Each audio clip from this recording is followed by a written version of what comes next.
Bonjour à tous et bienvenue dans une nouvelle émission d'En Direct des Jeux. Je pense que vous avez deviné où on a mis notre plateau aujourd'hui. Et oui, on est au musée olympique. C'était vraiment un arrêt à faire pendant ce tour des JOJ. Et c'est surtout un cadre exceptionnel pour des invités exceptionnels. Et il me semble que Benjamin là-haut est bien entouré. Bonjour à tous, effectivement Chloé, nous nous trouvons au musée olympique et j'ai la chance d'avoir à mes côtés Christophe Duby, directeur des sports au CIO et Philippe Lebas, conseiller d'État en charge notamment des sports. Christophe Duby, il reste 2 jours de compétition de ces JOJ Lausanne 2020. On peut dire que c'est une réussite totale, c'est au-delà de toutes vos espérances. Au-delà de toutes les attentes, au-delà de toutes les espérances, et puis plus que 2 jours. C'est généralement quand on arrive sur la fin des jours, on est tellement content parce qu'on n'en peut plus. Et là, en fait, il y a tellement d'énergie, c'est tellement extraordinaire ce qui se passe qu'on se dit, hélas, plus que 2 jours. Plus que 2 jours avec ces gens merveilleux qui font tous la fête. Philippe, de votre côté, comment vous les avez vécus ces JOJ jusqu'à présent ?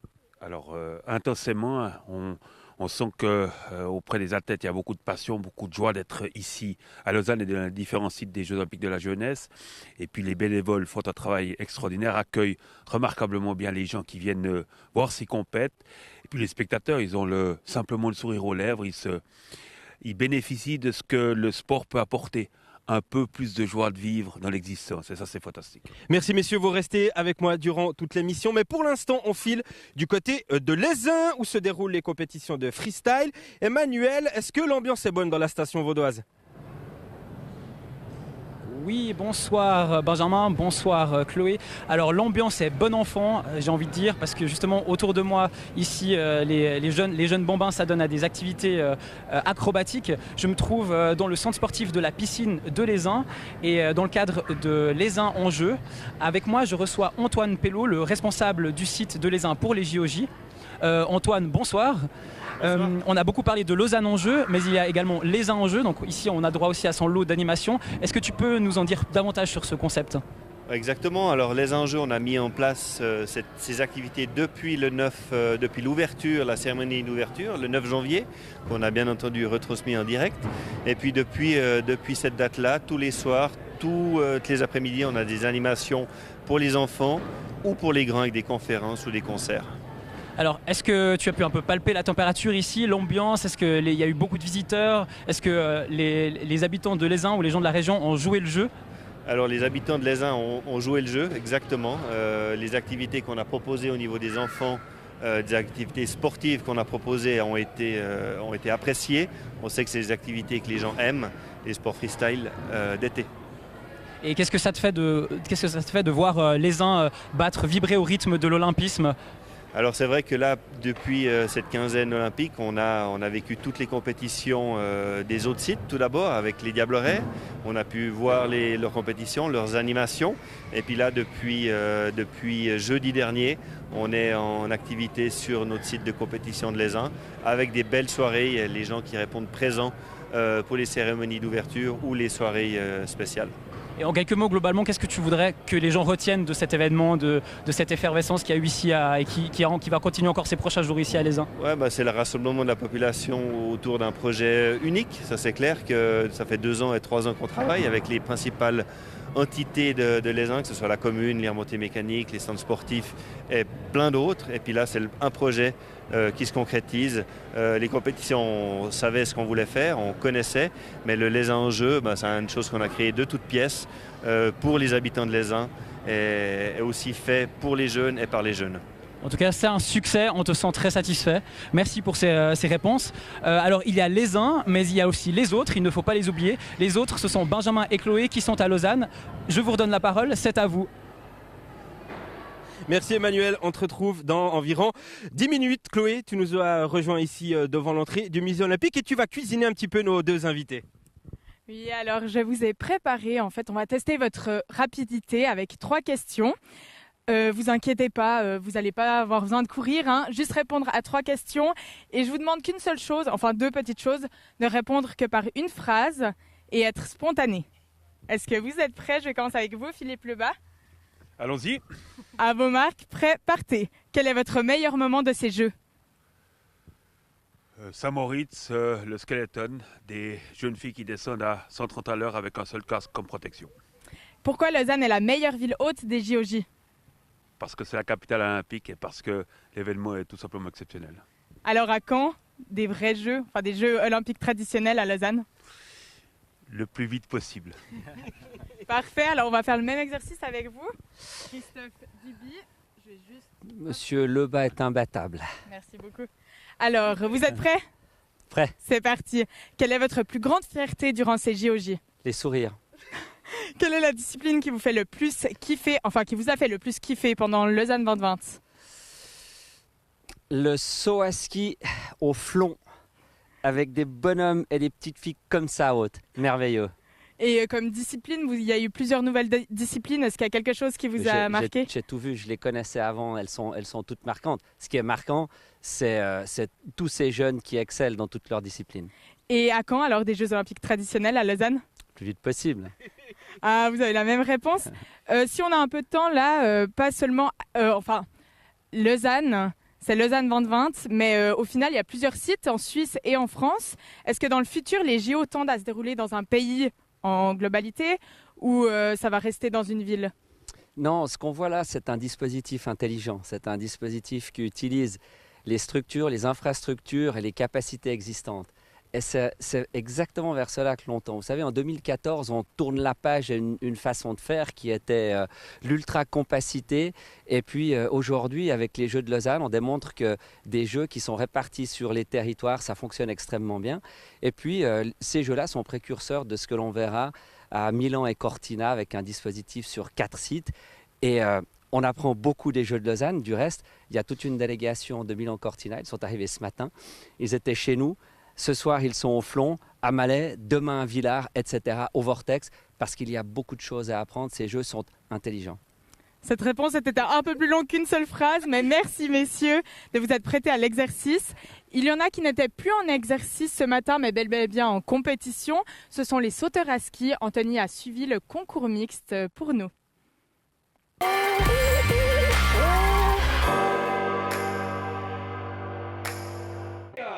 Autriche, Japon, France, voici le tiercé souriant gagnant au terme de ce concours de saut à ski par équipe.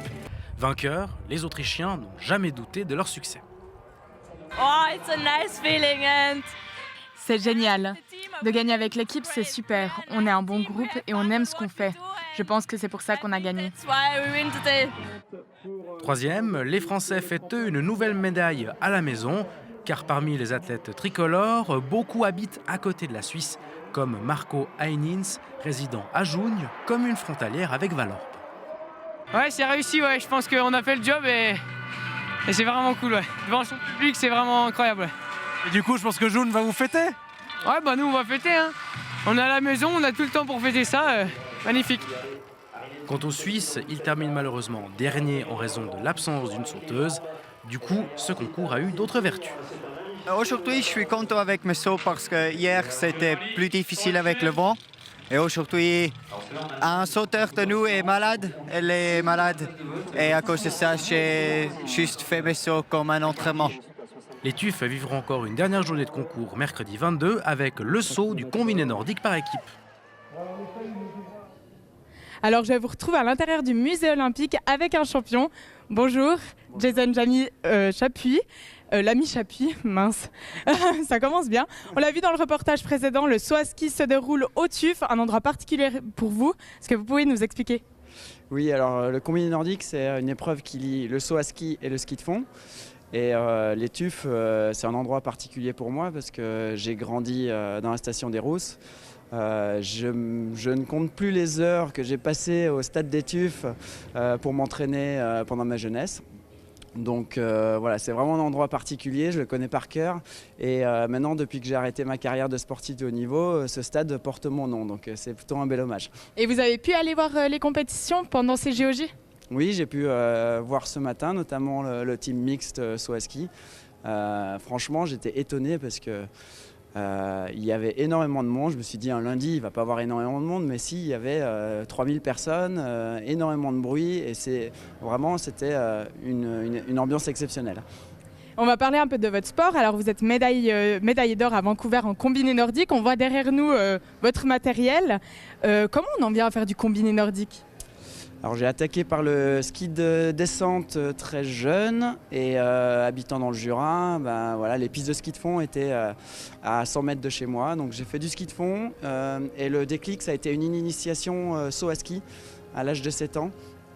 Et j'ai adoré tout de suite le saut à ski, l'adrénaline, la vitesse. Donc je suis parti là-dedans. Et pour moi, c'était pas forcément faire du haut niveau parce que c'était impossible, c'était les gens qu'on voyait à la télé. Et le déclic, c'était notamment les premières compétitions internationales comme ces JO Jeunes. Nous, c'était le Festival olympique de la jeunesse européenne. Et c'est la première fois que je me suis dit c'est possible. Eh ben, merci beaucoup Jason, on vous retrouve un peu plus tard, mais pour l'heure, Lucie et Alessandra sont allées à la rencontre de la délégation mongole. On regarde ça tout de suite.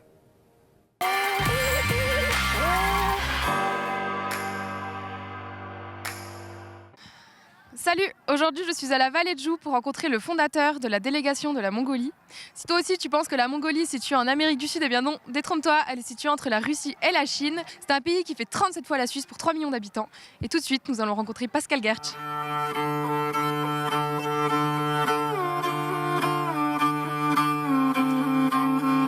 Comment ça vous est venu cette idée de lancer une équipe? Une boutade. Oui, j'avais envie quand je connaissais la Mongolie l'été, j'avais aidé quelques hôpitaux qui ont quelques peines là-bas également dans ce pays.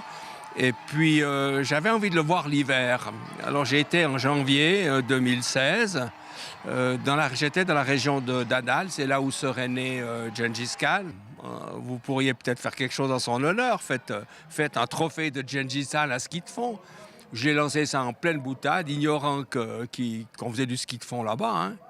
Et puis il m'a dit, mais j'ai une petite équipe. Et bon, là, comment ça a commencé. Et c'est un sport que j'aime énormément, qui m'a énormément apporté. Et puis je me suis dit, je renvoie l'ascenseur. J'ai eu tellement plaisir de faire cette activité. C'est le moment où je peux essayer de redonner tout ce que j'ai vécu à des jeunes. Je sais que vous étiez déjà venu en 2018 vous entraîner à la vallée de Joux. Comment ça s'était passé leur première expérience? Je suppose que c'était la première fois qu'ils venaient en Europe. Alors c'est la première fois qu'ils prenaient l'avion, c'est la première fois qu'ils prenaient le train, c'est la première fois c'est la chose la plus fantastique qu'ils voyaient, c'était l'herbe verte en hiver. Ça alors c'était absolument surprenant. Est-ce qu'ils ont pu apprendre des nouvelles techniques de ski? Alors, ils n'ont pas les nouvelles techniques. La technique du ski, c'est la technique du ski. Comment on skie, effectivement. Comment sont les pistes. Comment c'est une vraie piste. Hein, parce que beaucoup s'entraînent simplement sur les lacs. Donc, c'est tout plat. Et pourquoi? Parce qu'il y a peu de neige en Mongolie. Est-ce que vous pouvez nous dire comment c'est maintenant d'y être? Alors, c'est un aboutissement, mais pour moi, c'est aussi un au revoir. Ou presque un adieu, je ne sais pas. C'est la fin de quelque chose que j'ai entrepris et que je ne vais pas, comme je vous ai dit, je ne vais pas continuer à perpétuité. Ce n'est pas bien d'ailleurs de vous incruster. C'est vrai que j'aimerais m'assurer que ce que j'ai fait là-bas ait une certaine durabilité et plus encore un développement.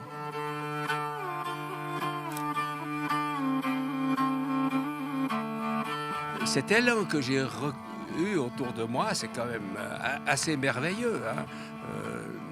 Ce nom, Mongolie, ça fait rêver.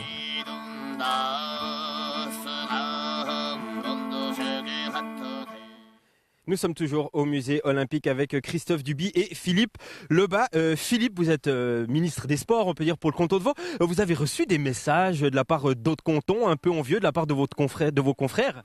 Alors, c'est vrai que beaucoup de mes collègues sont enthousiasmés par ce qui se passe à Lausanne et dans les différents sites. J'étais ce matin à Lézin, il y avait tout le service des sports du canton de Berne, alors que le canton de Berne n'abrite pas de compétition dans le cadre de Lausanne 2020. Ils étaient enthousiastes, ils ont également été au TUF et ils voient concrètement l'ambiance extraordinaire que peut générer un événement comme les Jeux Olympiques de la jeunesse, et c'est très très positif pour la Suisse. J'ai discuté également avec le président de Suisse Olympique qui considère que c'est une belle promotion du sport chez nous et à l'extérieur et auprès de la jeunesse, celles et ceux qui nous feront vibrer demain, les Dominique Guisine, les Roger Federer de demain, eh bien ils sont ici à Lausanne et ça c'est fantastique.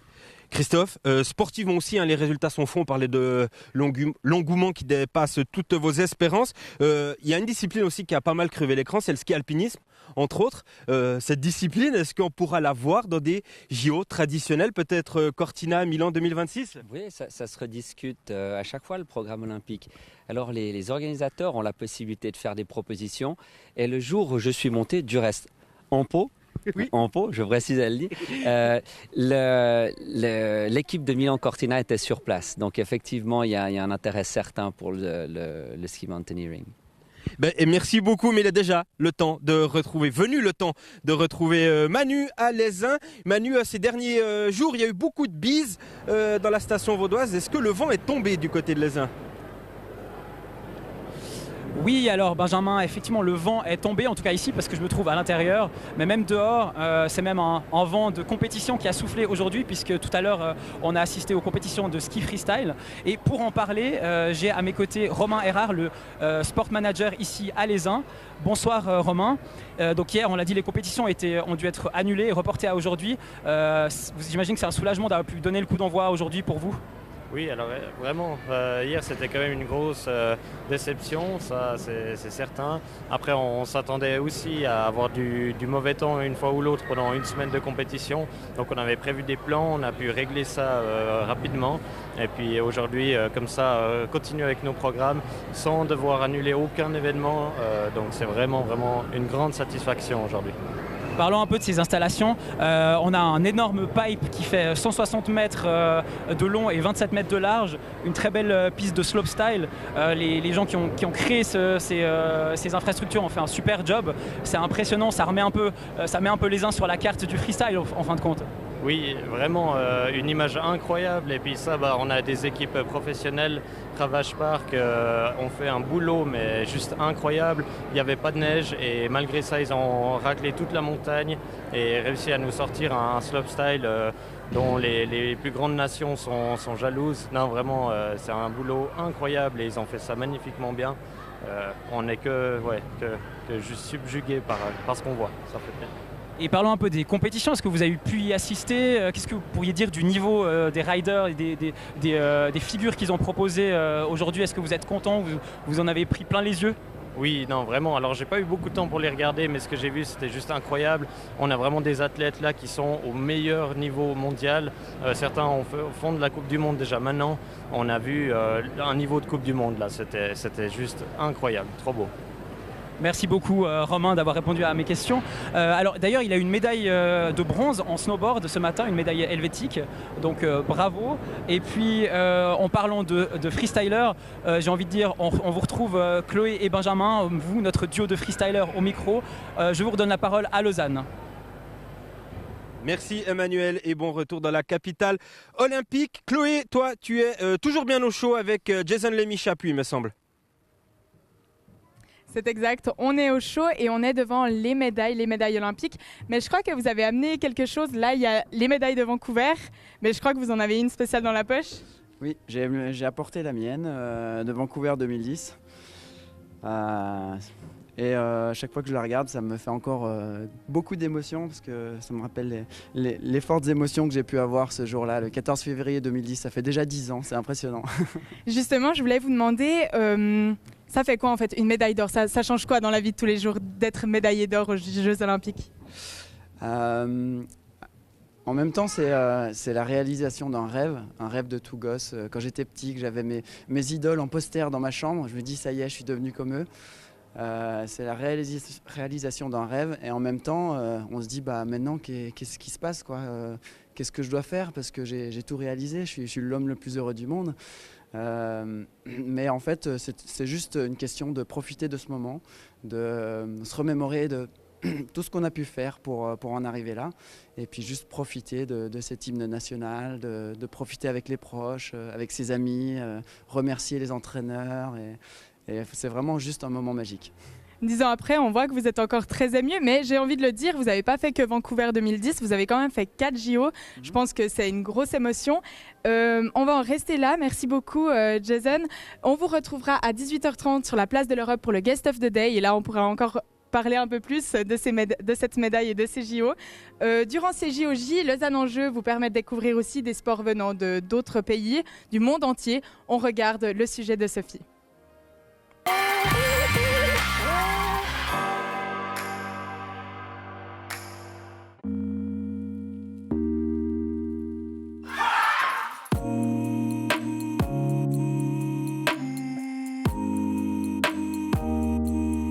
Nous sommes des enseignants et des formateurs d'enseignants de la méthode Totchad. C'est une méthode de la tradition tantrayana du bouddhisme tibétain et c'est une méthode extrêmement efficace pour méditer. Donc c'est une danse méditative. Nous avons eu cette magnifique opportunité d'être ici pendant les JOJ grâce au BLI, donc au Bureau lausannois de l'immigration. Les enfants, même très petits, ils étaient comme ça très pris. Et puis voilà, des couples, des parents. Donc c'était très joyeux et très riche.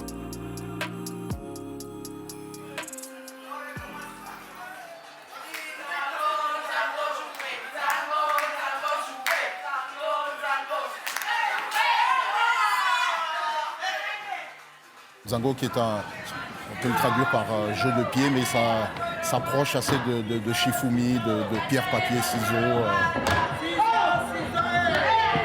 C'est un jeu qui est devenu très codifié et du fait qu'il s'est codifié, il est devenu sportif avec des compétitions qui se déroulent dans toute l'Afrique centrale, mais aussi Afrique de l'Ouest, Afrique de l'Est. Et ici en Europe, en Occident, ça s'est aussi beaucoup développé du fait des vagues migratoires. C'est vraiment une activité culturelle, mais très sportive aussi. Déjà au mois d'octobre, quand on a présenté ça au musée olympique, ça avait énormément plu à la jeunesse. Et puis là, pendant les Jeux olympiques de la jeunesse, ça a juste été un très gros succès. Voilà. Et oui, 26 minutes, ça passe vite, il est déjà le temps de se quitter. Mais encore une petite dernière question. Philippe Lebas, votre emploi du temps jusqu'à la fin de ces JOJ, vous allez encore pouvoir aller voir des compétitions ? Alors, je monte demain à la Vallée de Joux, c'est le dernier site que je n'ai pas visité pour ces Jeux Olympiques de la jeunesse. Et puis, je serai pour la cérémonie de clôture ici à Lausanne naturellement. Puis ensuite, il n'y aura pas simplement de débriefing, le travail n'est pas tout à fait terminé. J'imagine. Et une dernière petite question pour vous, Christophe Duby. Comment voyez-vous l'évolution des JOJ pour les prochaines éditions ? Est-ce que vous voulez tendre à un grand événement comme les Jeux traditionnels ? On va construire sur ce qui s'est fait à Lausanne parce que c'est vraiment un tremplin extraordinaire. Je pense qu'on a atteint là un nouveau sommet pour des Jeux de la jeunesse. Et puis non, gardons-les comme ils sont, c'est-à-dire à cette échelle-là, avec un enthousiasme populaire, avec les écoles qui se mobilisent, avec les autorités qui sont partenaires, et puis du travail bien fait comme on sait le faire à Lausanne 2020 et en Suisse. Eh ben, merci beaucoup, messieurs, d'être venus sur notre plateau. Pour nous, c'était la dernière dans direct des Jeux. Chloé, un petit mot, comment c'était cette expérience à la télé ? Pas mal et ce soir très sportif. Je suis un peu essoufflée là. Du coup, t'as toujours envie de faire journaliste ? Oui, quand même, c'était vraiment une super expérience. Okay. Alors pour conclure cette expérience, je te laisse conclure cette émission. Oh. C'est tellement gentil. Alors, il est temps de se quitter. Merci de nous avoir suivis. Demain, c'est Quentin et Roland qui seront aux commandes de l'émission pour la dernière d'En Direct des Jeux. Et avant ça, on vous laisse avec les highlights de la veille. Bye bye.